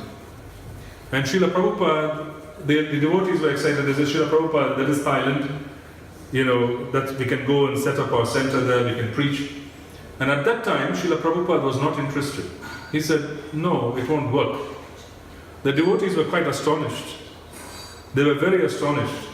You know, that Prabhupada doesn't want to set up a center in a place, you know, because it was so surprising. He was traveling all around the world. Why ignore Thailand? His point was that it's a country filled with a lot of poverty. Because it is filled with poverty, people are constantly anxious about eating, sleeping, mating, defending. They don't have time for philosophy. They don't have time to hear higher principles. This is mentioned several parts in the Bhagavatam as well, in Srimad Bhagavatam. In this purport it is one, but there are several parts, because an anxious devotee, a devotee who is having problems with the basic functions, you can't really expect them to put 100% of their contribution into sadhana. You can't, because most of them cannot transcend. So I guess we'll have to distinguish whom this refers to. Yeah, it refers to devotees whom Srila Prabhupada was addressing at that point in time and even this point in time. The vast majority of our congregations, they fall in the category that if there's a major disturbance in life, they find it difficult to proceed in spiritual life. They find challenges. Vast majority. It's something which we have to acknowledge as well. So I hope that answers your question, Prabhu. Yes, Mataji? You were speaking about our desire, creating our future, and how careful we should desire actually to change the name purely then our way. But how to deal with our desires, because also if we neglect them, we are getting the same situation. So what do we do? Well, the Bhagavad Gita, thank you. The question is, how do we manage our desires that exist, which are not, in one sense, properly aligned, or it's not obvious. In Srimad Bhagavatam, also we find several instances of Prabhupada talking about it very bluntly. And he is talking about it, where there is one verse in 10th canto of Srimad Bhagavatam, where he talks about it as well, in terms of unqualified desires, how to deal with it. See, the fundamental factor is that when devotees live according to Shastra, then they are able to engage in the sadhana and they are able to proceed further. So what is engagement of sadhana? It has to be that life has to be arranged according to Shastra. So when devotees live according to Shastra, then they don't have any issues in being able to resolve so many other factors in life. So our desires themselves have to be motivated by the specific varna and the ashrama that we are in. Then they are qualified desires, they are not unqualified desires. So if those desires are fulfilled, and the manner in which they are fulfilled, we accept them as Krishna Prasad. If they are not fulfilled, we accept them as a situation where Krishna basically has, basically he is not allowing that particular issue to occur because it may not be healthy for us in so many different ways. So the teachings of our scriptures very clearly in terms of managing desires that are not clear or they are not very 100% aligned with Panchanga Bhakti is to tolerate them and to make facilities according to Shastric injunction. So if someone is in the Grihastha Ashrama, they are allowed certain things. So there's nothing wrong in desiring to follow the principles of the Grihastha Ashrama and the Dharma of Grihastha Ashrama to the extent to which we can. And if those desires get fulfilled, so be it. If they don't get fulfilled, we just allow and tolerate the circumstances and we depend on the holy name, accepting that Krishna is designing this. This is Trinadapi Sunichena. So first we qualify our desires from Shastra and Guru. If those desires can be qualified from Shastra and Guru, then we make an attempt to fulfill those desires based on our varna and ashrama. If we succeed in fulfilling our desires, or if the outcome is as we think it should be, then it is okay. If the outcome is not what we think it should be and it occurs in a different way, the opposite way, then we accept it as Trinadapi Sunichena, this is Krishna's desire, and we move on and we continue focusing on the Panchanga Bhakti. So that is one. Some desires are distinctly disqualified. You can really make out that this is not aligned, it is not going to help. Some desires, they appear to be okay. The way you qualify it is through Shastra and through Guru, because it's the best way to qualify desires. Because it is safe. If there's Shastric injunction, what does Shastra say? Then one proceeds, then we are safe, we are protected. So I hope this answered your question, Mataji. Yeah, so. Someone else? Anybody else? I saw a hand go up, but I wasn't sure. There were two hands that went up. Sorry. I have another one. I'm not sure. I did not understood when you explained that the process is powerful and therefore also some people are leading. I thought if the process is really powerful, no one Why should they lead? Can you explain? Thank you, Prabhu. I will explain. A potent, very powerful system has its own rules and regulations internally for recruiting new people it has its own way to manage whom to push out. Because there will always be some categories who have to be pushed out, some categories who have to be invited in. Lord Nityananda's mercy is overarching, that he has practically extended his invitation to taste Shuddhanam to the whole universe. So you're going to have as many people come in, but they will also be leaving on their own accord. Nobody pushes out. We never push anybody out from our temples, or we never push anybody out from our system. They leave on their own accord. This matter of people coming in is mercy of Lord Nityananda. This matter of people leaving is again because they have developed an attitude which is not suitable for that particular time, for them to be a part of the system. So this very efficient process of bringing someone in and also allowing them to leave when they're supposed to be outside is the true hallmark of a very potent system which works. A system which works, a classroom, a college which is very efficient, a course which is very good and which produces very good students, is one which has very good standards for bringing in people. It also has very good standards for who can qualify, who cannot qualify, and who needs to be rejected. So all of this is contained within a very powerful system. So it is not surprising that we have hundreds come in, and then many stay back, and sometimes many leave as well. And when they leave, they are leaving on their own accord. It is not like anybody is pushing them, but they feel as if they're taking the decision to leave. But in reality, the system also takes out people on its own, because that is the way it is designed. So some devotees, for example, we don't want to say this because it can confuse them, but some devotees, for example, Sri Radha Madan Mohan ki.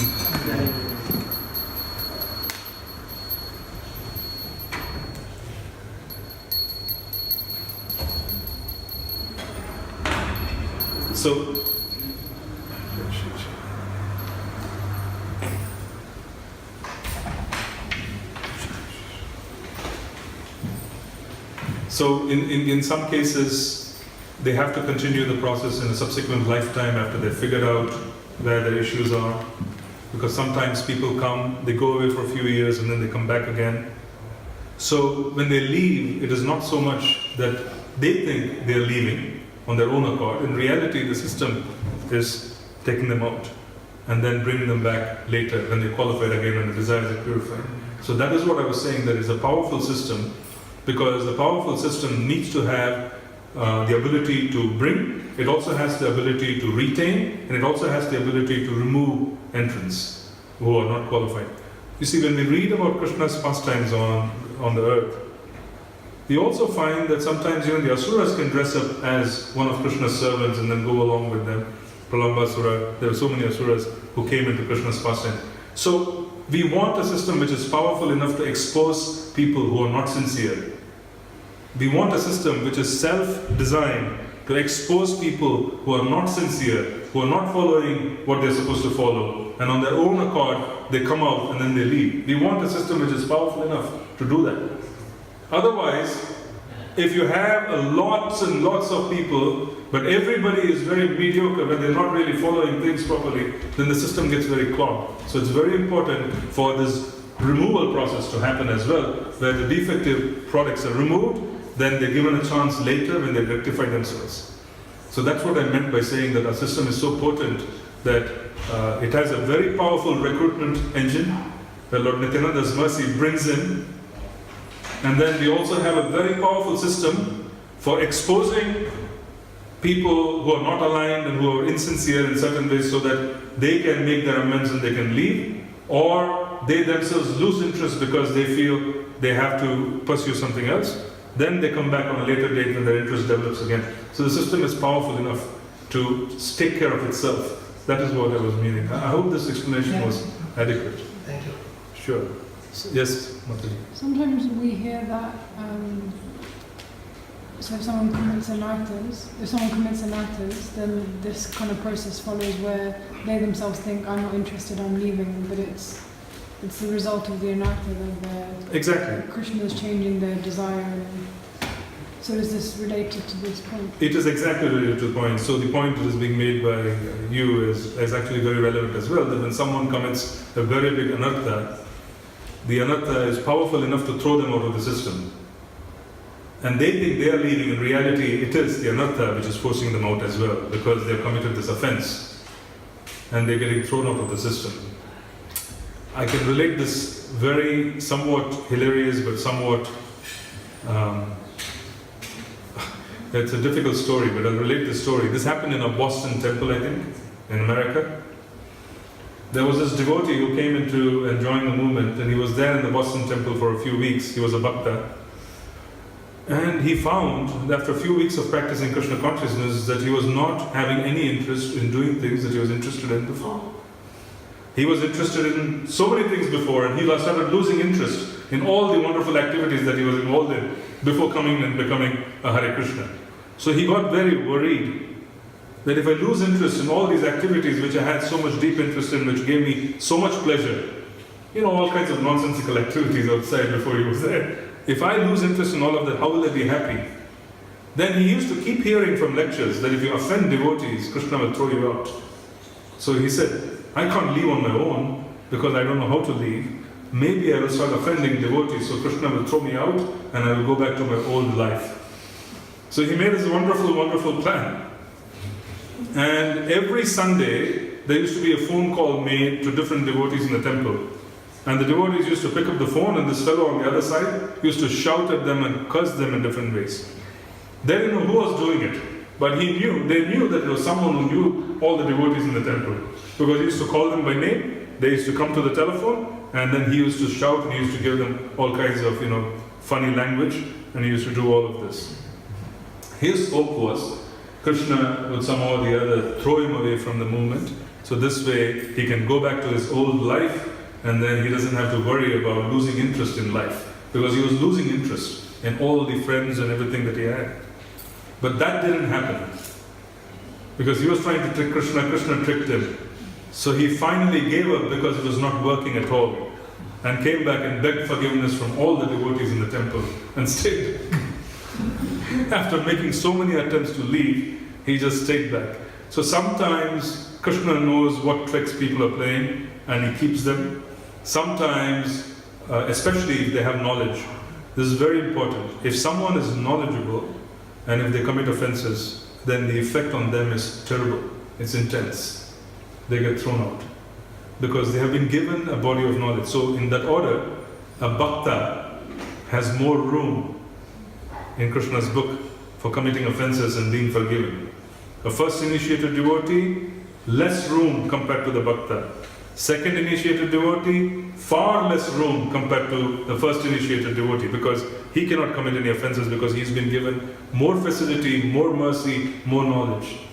Then in that order, as a responsibility increases in Krishna consciousness, we are held at a much higher standard than someone who is a neophyte, who is just coming for the first time, who is 1 week old or 2 weeks old. So you also have to have that balance, that level, you're given knowledge. Just as much as a dog, when it runs in front of the traffic signal, no one bothers, but the same thing, if someone else does it who is intelligent, then everybody is, angry about the person and they get fined. So in that sense, we have a system which is quite powerful. High-level devotees can also get thrown out. You can get thrown out right up to the stage of bhava.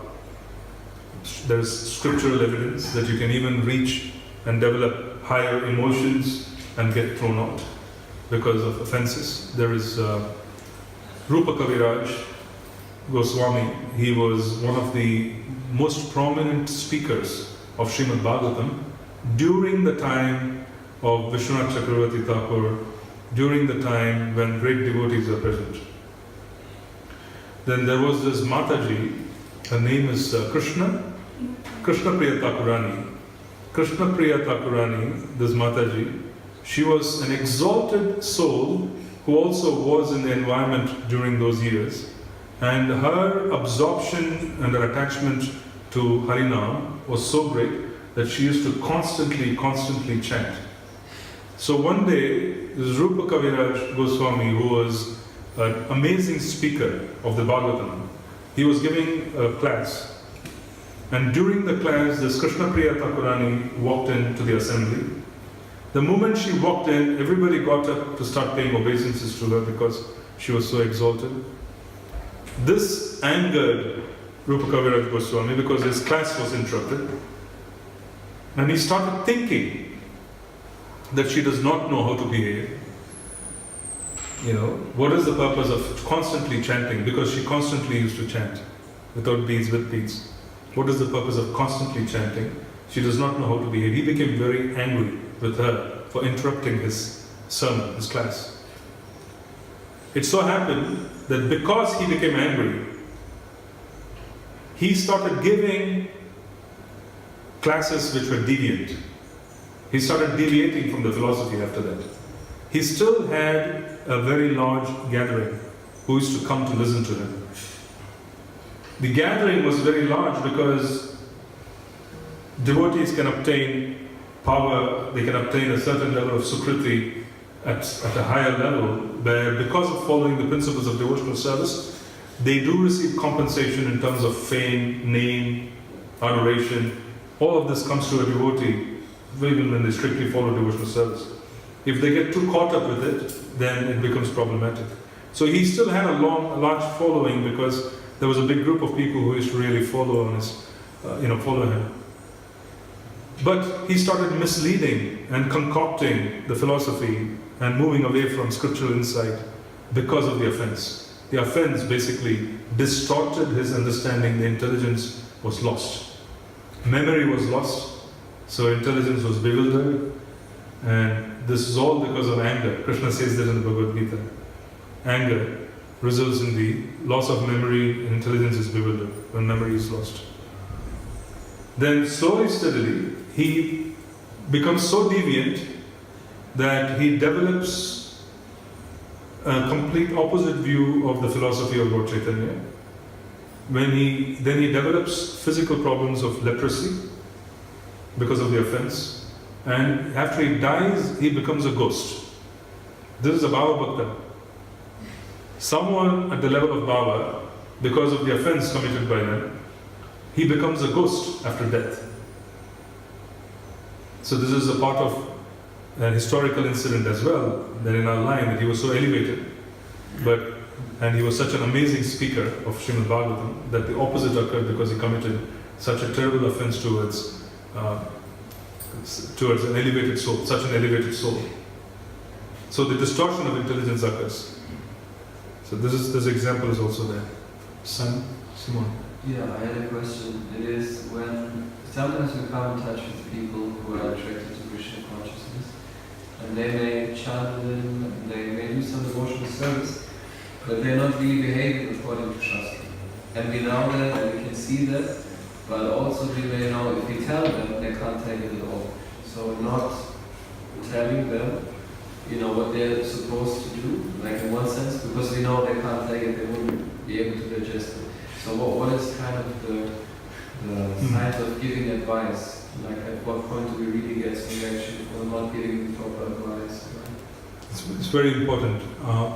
The first point we have to understand is that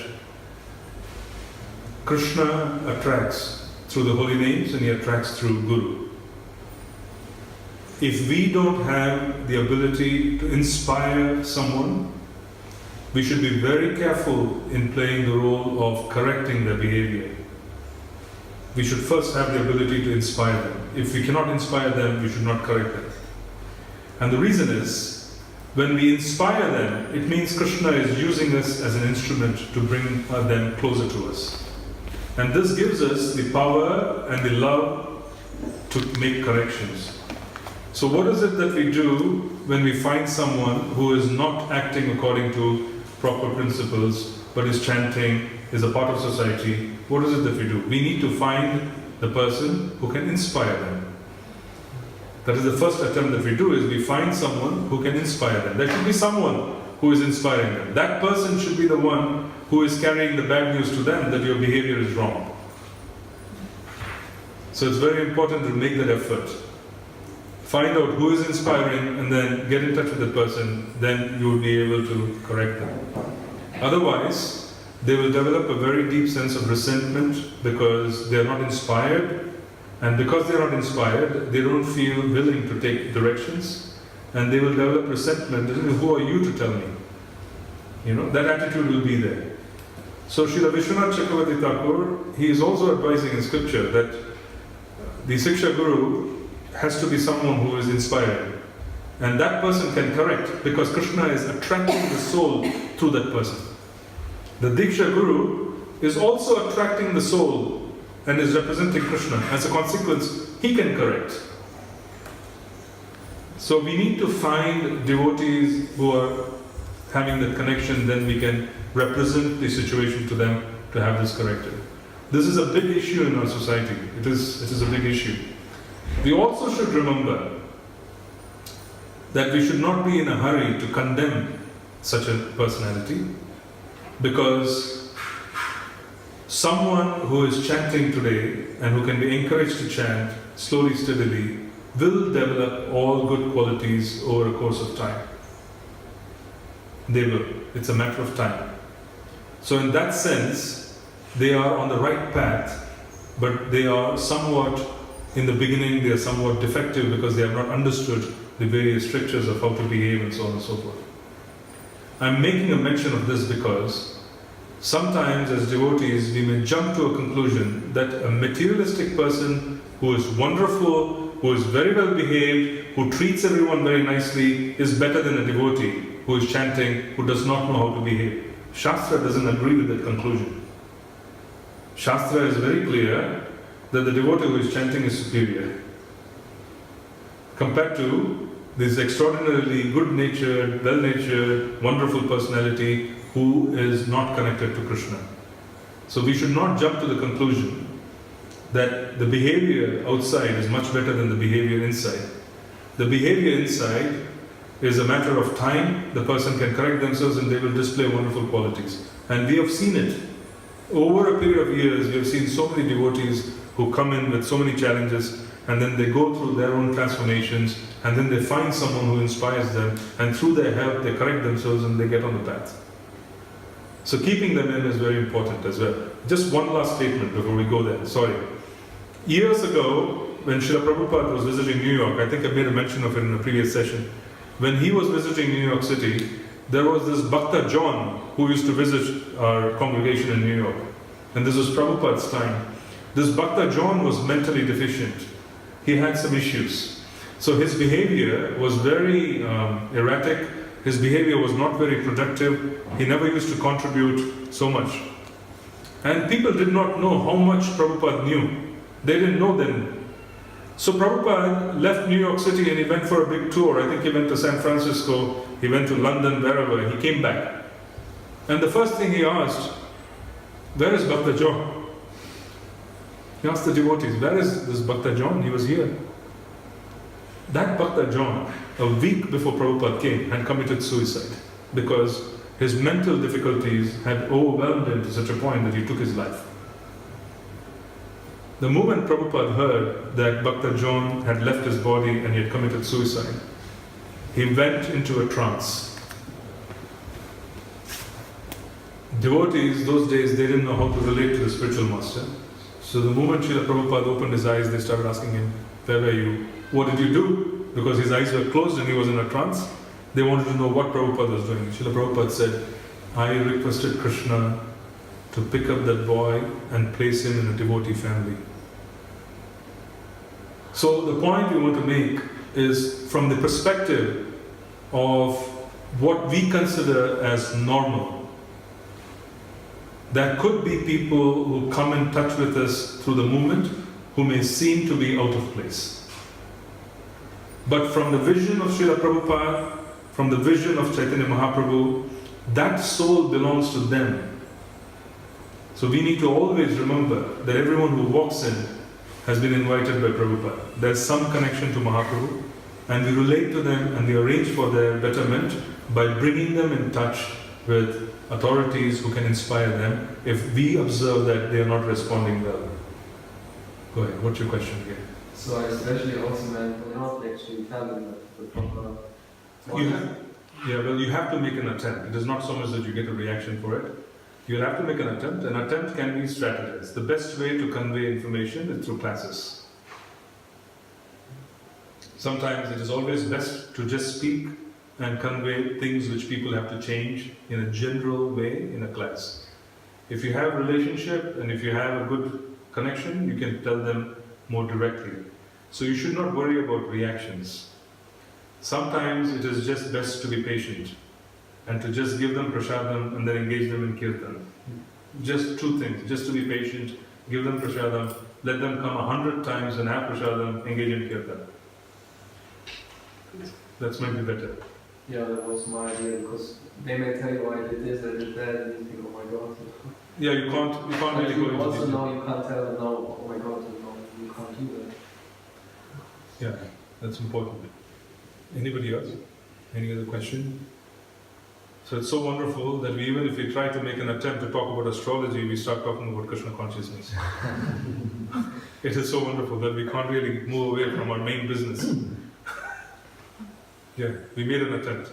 And we found that we couldn't. So I tried, but I couldn't. What can I do? We again ended up speaking about acharyas and tattva and so on. But this is our business, This is nothing else motivates us. So should we stop here and then we can continue again tomorrow? Tomorrow morning and evening, both sessions, we're going to go into details. In the morning, I'm going to walk you through the components of astrology. And then in the evening, we're going to go through how our sadhana works within the chart. When you chant a mantra, what does it do in the chart? How does it come in touch with the elements? What does it do? Because we all chant mantras, Mahamantra for most part. So how does it really work in the chart, an astrological chart? How does it correct so many things that we talked about? Tomorrow we're going to see the dynamics of Mantra Shastra, why 16 rounds? What happens? Why not 8 rounds? Why not 4 rounds? Why 16? You're going to see the effect of all of those mathematical aspects of how the mantra is constructed and what the nature is. So those are going to be of very good help. Not so much in engaging in debate, but more so because it's again a perspective, it's a different angle of understanding our work, what we do. Why 16 rounds? Why Guru Puja in the morning? What does Guru Puja do? What does it correct? What is it which produces bad behavior? What is it which produces a situation where a devotee cannot chant? What is it which produces a behavior where a devotee's deity worship is quite erratic? If they have deities at home, it's not steady. We will look at all of this tomorrow. Then we will also look at, some charts of our personalities, great personalities who came in our movement, to see how their charts looked. So after learning a bit about astrology, we can look at their charts, just to gain some perspective. So thank you very much, dear devotees. Hare Krishna. Srila Prabhupada ki jai. Jai.